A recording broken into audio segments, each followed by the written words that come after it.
Hey guys, thank you for tuning in. Please, huwag kang aalis dahil ang content natin for today is me and this house. Bakit? Dahil isi-share ko lang ng content yung house tour dito sa aming munting tahanan. Isa pang munting tahanan na aming kinuha. Baka sakali makapulot tayo ng konting inspirasyon para tayo mag-proceed sa negosyo at sa trabaho. Kung ano man yung ginagawa natin. So, 2021 will be for us. Para sa atin to. Hindi na mapapagkapi-kapi pa. Pasukan na natin in 3, 2, 1, and...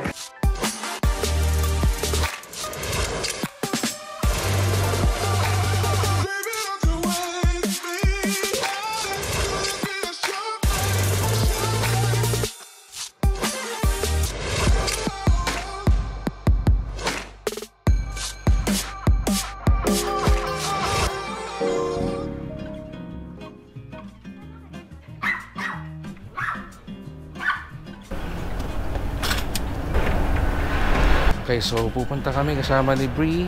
First time niyang makikita yung unit, no, Bree? Yeah. Check natin yung ating construction na ginagawa ng contractor. Dito ka, anak.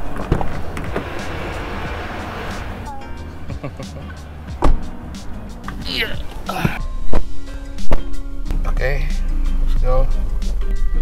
M Residences. Out here. Chief, number 2, unit owner.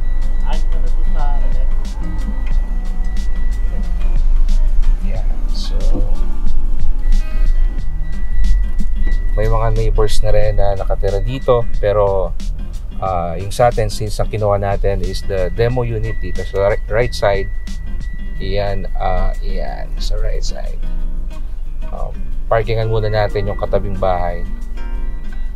Sa neighboring house. So, visit natin siya para makita lang natin kung anong current status niya. So, let's go. Kasama ng Correa fam.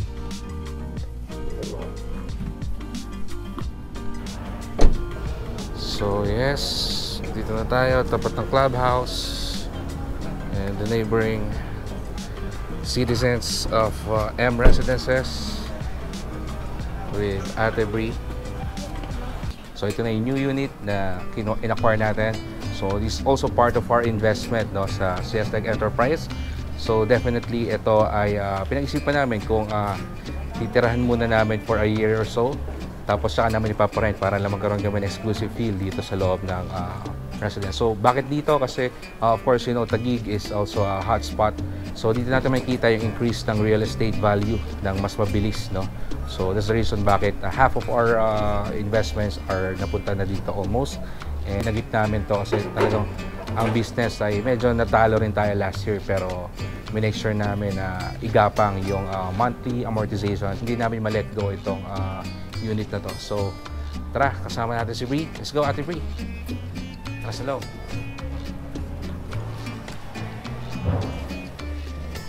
So makita nyo rito sa loob, bare na siya. So kung makikita nyo rito sa video na to, ito yung birthday party ni Bree. Birthday ni Bryce. Dito yun, yung part na yun. Ito yung clip na yun. So ngayon, bare na siya. Talagang medyo madumi kasi this is a demo unit na ginamit. So now, since tapos na yung demo period nitong unit, under renovation na siya para sa gano'n malipatan namin. So itong tatlong unit na magkakatabi, ito ay demo unit.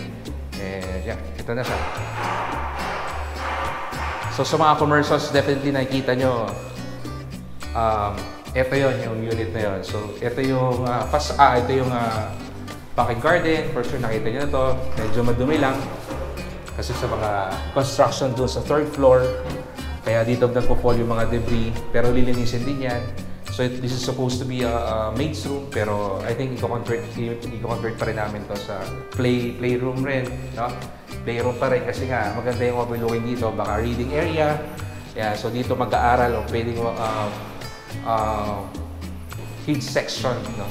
So dito yung kids section para sa studies nila, no? And co-curricular activities. Art room. Yeah. So ito rin yung bathroom sa baba. Ito nyo rin yung may shower. Kompleto rin siya. Yung mga ganitong shower. Brava. Hindi ko nagagalawin. So, same lang, no? Tapos yung sink. Ito, kitchen. Ipaparating ko na rin to. Hindi ko napapanagal to. Pati ito. Tsaka ito.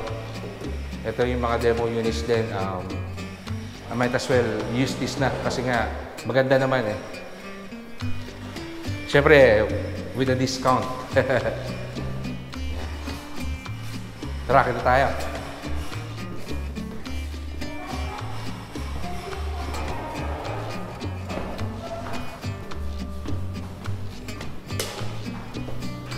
Tapos dito sa second floor, dito naman yung master's bedroom, supposedly. Pero dahil nga yung third floor, kinonvert na namin sa master's instead of this one. Ito na yung magiging either kwarto ni Bri or another guest area para sa mga bisita, no? Sa family members and mga relatives. So meron din siyang window, sliding window.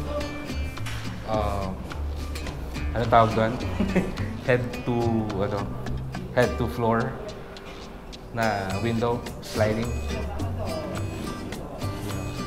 Kaya ingat lang, may mga debris sa third floor. So may kinakonstruct doon sa taas kasi ongoing since December 25.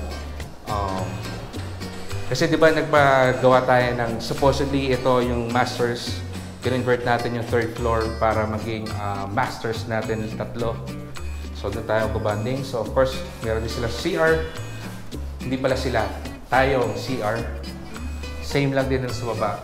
And I think ipapastay na rin natin itong wall na to. I think mo. O babaklasin din nila to. Kasi parang foam lang to eh. Pwede natin bilhin. Tapos lilinisin na lang nila. Papuputiin. No? Pero depende. Tanungin natin ang ating architect at saka interior designer na si Ikatlo Correa. Guided by Miss Catherine Correa.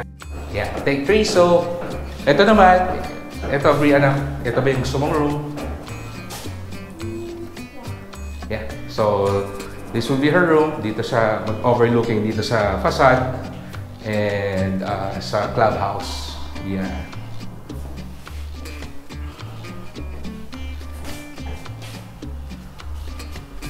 And of course, sariling bathroom. May ilaw, oh. Stand-in bathroom. Wala siyang bathtub. Shower head. Yeah. And of course, third floor.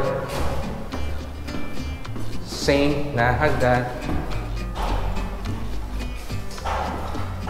So, dito, ito yung additional na pinadesign namin. So, aside from the pre-designed units, ito yung kinostomize ko sa by my preference, with approval with Mrs. So yung preference na pagkasunduan namin is maging glass panel like this, itong right side, para nasa ganang pasok na pasok din yung araw katulad ng dito sa may stairs.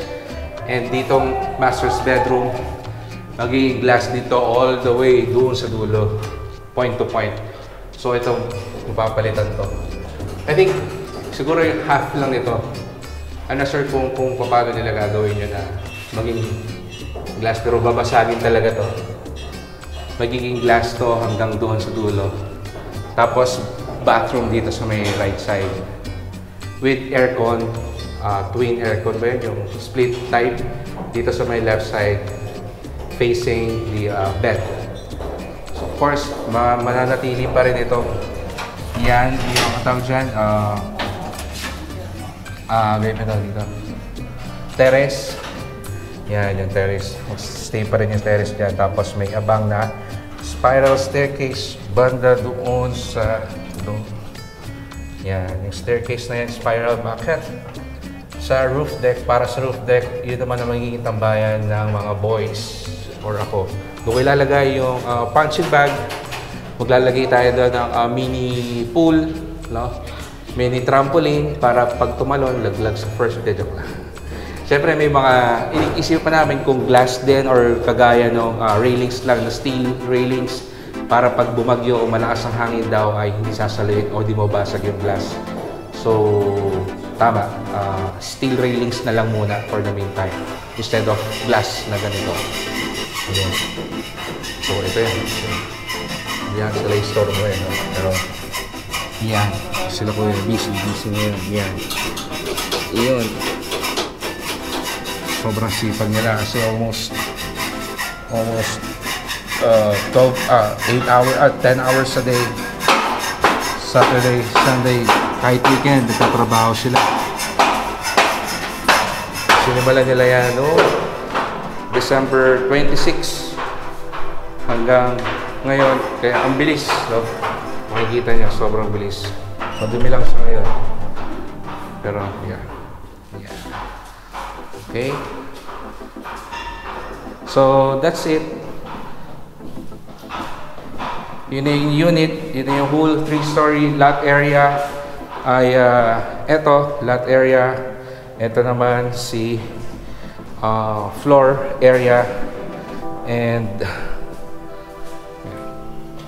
yun. Are you happy, baby? So we also have 2 carports over there in the front. Yeah. Okay, so thank you for tuning in hanggang sa dulo nitong video na to.